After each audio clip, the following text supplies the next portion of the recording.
চরম হতাশাজনকভাবে এইমাত্র south Africa নিউজিল্যান্ডের কাছে এই বিশ্বকাপের সেমিফাইনাল ম্যাচে 9 উইকেটে হেরে এই বিশ্বকাপ থেকে বিদায় নেওয়ার পর ম্যাচ শেষে কাঁদতে কাঁদতে সাউথ আফ্রিকা ক্যাপ্টেন এডেন মার্ক্রম ফাঁস করে দিল তাদের এইভাবে ম্যাচ হারের আসল বড় কারণ এবং ভারতকে নিয়ে বলে দিল বিশাল বড় এক কথা। বিশ্বকাপের এই প্রথম সেমিফাইনাল ম্যাচে নিউজিল্যান্ডের কাছে এইভাবে সাউথ আফ্রিকা হেরে যাওয়ায় ভারতীয় টিম এই মুহূর্তে পেয়ে গেল তিনটি বিরাট সুখবর ও হয়ে গেল এক বড় লাভ। হ্যাঁ বন্ধু, আজকের এই ভিডিওতে আমরা চটপটভাবে দেখে নিব এইমাত্র শেষ হওয়া এই সাউথ আফ্রিকা বনাম নিউজিল্যান্ড প্রথম সেমিফাইনাল ম্যাচের সম্পূর্ণ হাইলাইটসের পাশাপাশি ঠিক কিভাবে আজ এইমাত্র সাউথ আফ্রিকা ক্যাপ্টেন এডেন মার্ক্রম এইভাবে নিউজিল্যান্ডের কাছে 9 উইকেটের ব্যবধানে ম্যাচটি হেরে তাদের এইভাবে ম্যাচ হারের কোন আসল বড় কারণ ফাঁস করলো, ভারতকে নিয়ে ঠিক কি বড় কথা বললো এবং সর্বোপরি ভারতীয় দল এইভাবে নিউজিল্যান্ডের কাছে সাউথ আফ্রিকা হারায় কোন বড় লাভ পেয়ে গেল, কি বিশাল তাদের সুবিধা হয়ে গেল, কোন কোন বড় সুখবর পেল, তা সবই দেখে নিব আজকের এই ভিডিওতে। তাই সবকিছু জানতে দেখতে অবশ্যই দেখো পুরো ভিডিও।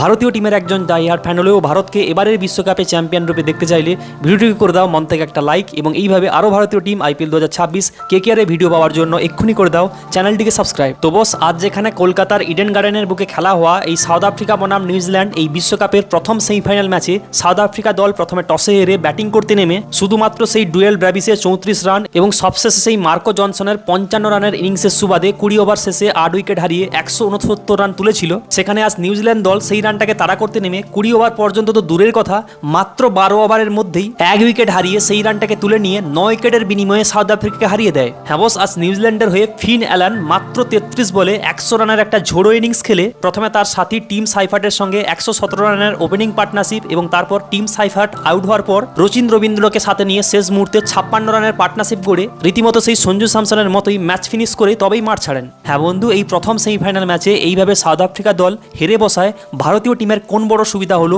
কোন কোন সুখবর পেয়ে গেল সেটা তো বলছি, কিন্তু তার আগে সাউথ আফ্রিকা দলের এইভাবে চরম হারের পেছনে যে বড় কারণ বেরিয়ে এসছে সেটা হলো প্রথমত আজ সাউথ আফ্রিকা দলের টসে হেরে প্রথমে ব্যাটিং করতে নামা। হ্যাঁ বন্ধু, ইডেনের মতো উইকেটে যেখানে সেকেন্ড ইনিংসে ডিউ আসে এবং যেখানে যে কোনো রানই খুব সহজে চেজ হয়ে যায়, সেখানে কিন্তু বরাবরই এই উইকেটে যে টিম প্রথমে ব্যাট করে সে কিন্তু অনেকটাই ম্যাচে পিছিয়ে থাকে। আর সেই ঘটনা তো আজ সাউথ আফ্রিকা দলের সঙ্গে ঘটেই। তার পাশাপাশি এই ম্যাচটি হারের যে দ্বিতীয় বড় কারণটি বেরিয়ে এসছে সেটা হলো আজ ব্যাট করতে গিয়ে সাউথ আফ্রিকা দলের চরম ব্যাটিং ব্যর্থতা। হ্যাঁ বন্ধু, যেরকমটা বললাম ইডেনের মতো উইকেটে যেখানে যে কোনো রানই সহজে চেজ হয় সেকেন্ড ইনিংসে ডিউ আসার কারণে, সেখানে আজ সাউথ আফ্রিকা দল এই মহা সেমিফাইনাল ম্যাচে কি করে না, প্রথমে ব্যাট করতে নেমে কোথায় 200-র উপরে রান তুলে বিরাট একটা লক্ষ্য দেবে নিউজিল্যান্ডের কাছে, সেখানে আজ তারা কি করে প্রথমে ব্যাট করতে নেমে মাত্র 77 রানের মধ্যেই 5টি মূল্যবান উইকেট হারিয়ে ফেলে সেখানেই ধুঁকতে বসে। তাই ইডেনের এই চেজেবল উইকেটে মাত্র 169 রান নিউজিল্যান্ডের কাছে মাত্র চুটকির খেলা ছিল। এছাড়া এই ম্যাচটির হারের সব থেকে যে বড় কারণটি বেরিয়ে এসেছে সেটা হলো এডেন মার্ক্রমের সেই বেইমানিযুক্ত ক্যাচ আউট। হ্যাঁ বন্ধু, আজ যখন এডেন মার্ক্রম 18 রানে ব্যাটিং করছিল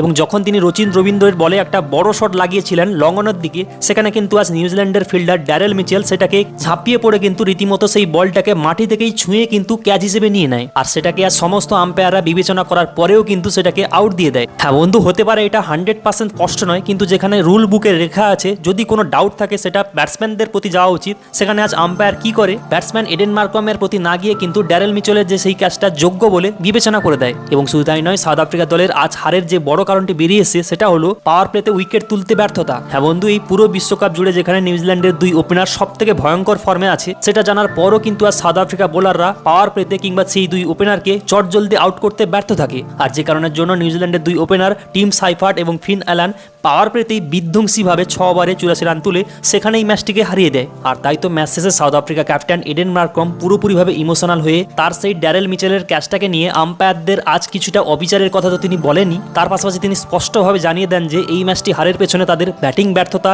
এবং বল করতে নেমে শুরুতে উইকেট তুলতে ব্যর্থতাই এইভাবে তাদেরকে ম্যাচটিকে হারিয়ে দেয়। এছাড়া তিনি তারপর এইভাবে বিশ্বকাপ থেকে বিদায় নিয়ে গোটা ভারতকে এই বিশ্বকাপ জুড়ে তাদের প্রতি এত আতিথ্যতার জন্য ধন্যবাদ জানান এবং স্পষ্টভাবে বলে দেন যে এই বিশ্বকাপটি এবার জেতার জন্য কিন্তু অনেকটাই প্রবল দাবিদার রয়েছে ভারতীয় টিমই। যাই হোক, সাউথ আফ্রিকার এইভাবে হারের পর ভারতীয় টিমের ঠিক কোন বড় সুবিধা হলো, কি বিরাট লাভ হলো সে কথা বললে, সাউথ আফ্রিকার এইভাবে বিদায় নেওয়া ভারতীয় টিমকে কিন্তু অনেকটাই এগিয়ে নিল এবারের বিশ্বকাপের ট্রফিটাকে নিজেদের হাতে তোলার জন্য। হ্যাঁ বন্ধু, এই 2026 টি20 বিশ্বকাপ জুড়ে সাউথ আফ্রিকাই ছিল একমাত্র দল যে কিনা টানা 7টা ম্যাচ জিতে এসেছিল, এমনকি যে ভারতের মতো টিমকে 76 রানের বিরাট মার্জিনে হারিয়েছিল। এবং সব থেকে বড় কথা, এবারের বিশ্বকাপের ফাইনালটি যেখানে আহমেদাবাদের সেই নরেন্দ্র মোদী ক্রিকেট স্টেডিয়ামে হওয়ার কথা, সেখানেই কিন্তু এই সাউথ আফ্রিকা দল এই বিশ্বকাপ জুড়ে টানা 5টি ম্যাচ খেলে 5টি ম্যাচেই কিন্তু বিরাট মার্জিনে জয়লাভ করেছে। তাই এটা কনফার্ম ছিল যে যদি সাউথ আফ্রিকা দল ফাইনালে উঠতো, সাউথ আফ্রিকাই কিন্তু এবারের বিশ্বকাপটিকে ছিনিয়ে নিতে পারত। তাই সাউথ আফ্রিকা আফ্রিকার মতো দল বিদায় নিয়ে নেওয়ায় ভারতীয় টিমের কিন্তু এবারের বিশ্বকাপটা জেতা অনেকটাই সুবিধার হয়ে গেল। এরপর দ্বিতীয় যে বড় সুবিধা হলো সেটা হলো নিউজিল্যান্ডকে এবার বিশ্বকাপের ফাইনালে হারিয়ে ফাইনাল জেতা কিন্তু ভারতের কনফার্ম হয়ে গেল। আর বন্ধু, এটা ঠিক যে আইসিসি নকআউট টুর্নামেন্টে ভারতের বিরুদ্ধে নিউজিল্যান্ড কিন্তু বরাবরই একটা শক্তিশালী টিম, কিন্তু এই কদিন আগেই যেখানে এই নিউজিল্যান্ড দলকে ভারতীয় টিম দুবাইয়ের মাটিতে অনুষ্ঠিত চ্যাম্পিয়ন ট্রফির ফাইনালে দুর্ধর্ষভাবে হারিয়ে যেখানে চ্যাম্পিয়ন ট্রফি জিতেছিল, ঠিক তেমনই এই বিশ্বকাপ শুরুর দুদিন আগেই কিন্তু তারা নিউজিল্যান্ডকে 5 ম্যাচের টি-20 সিরিজে 4-1 ব্যবধানে হারিয়ে বিরাট জয় পেয়েছিল। তাই কিন্তু এবার ভারতীয় টিমের একটা বিরাট সুযোগ রয়েছে নিউজিল্যান্ডকে ফাইনালে হারিয়ে তৃতীয়বারের জন্য টি-20 বিশ্বকাপ জেতার। এছাড়া তৃতীয় যে বিরাট সুবিধাটি হয়ে গেল সেটা হলো নিউজিল্যান্ড কিন্তু বিশ্বকাপের ফাইনাল ম্যাচটি হারার জন্য অনেকটাই এগিয়ে রয়েছে। হ্যাঁ বন্ধু, কেন এমনটা বলছি, কারণ নিউজিল্যান্ড এমন একটা দল যে কিন্তু এ পর্যন্ত আহমেদাবাদের বুকে যে কটা টি-20 ম্যাচ খেলেছে সব কটা ম্যাচই হেরেছে। এবং শুধু তাই নয়, এই আহমেদাবাদের বুকেই কিন্তু ভারতীয় টিম এই নিউজিল্যান্ড দলকেই একটা টি-20 ম্যাচে কোনো একটা দুটো রান নয় 168 রানের বিরাট মার্জিনে হারিয়েছিল। তাই একটা বিরাট চান্স রয়েছে কিন্তু ভারতীয় টিমের কাছে এবার প্রথমে ইংল্যান্ডকে সেমিফাইনালে হারিয়ে তারপর বিশ্বকাপের ফাইনালে নিউজিল্যান্ডকে হারিয়ে তৃতীয়বারের জন্য বিশ্বকাপ জেতার। তো এই ছিল আজকের ভিডিও। ভারতীয় টিমকে এই কাণ্ড ঘটাতে পারবে তা তুমি নিচে অবশ্যই কমেন্টে লেখো। আর ভিডিওটি ভালো লাগলে অবশ্যই করো লাইক, শেয়ার, কমেন্টের পাশাপাশি আরও ভিডিও হওয়ার জন্য এক্ষুনি করে দাও চ্যানেলটিকে সাবস্ক্রাইব। ধন্যবাদ।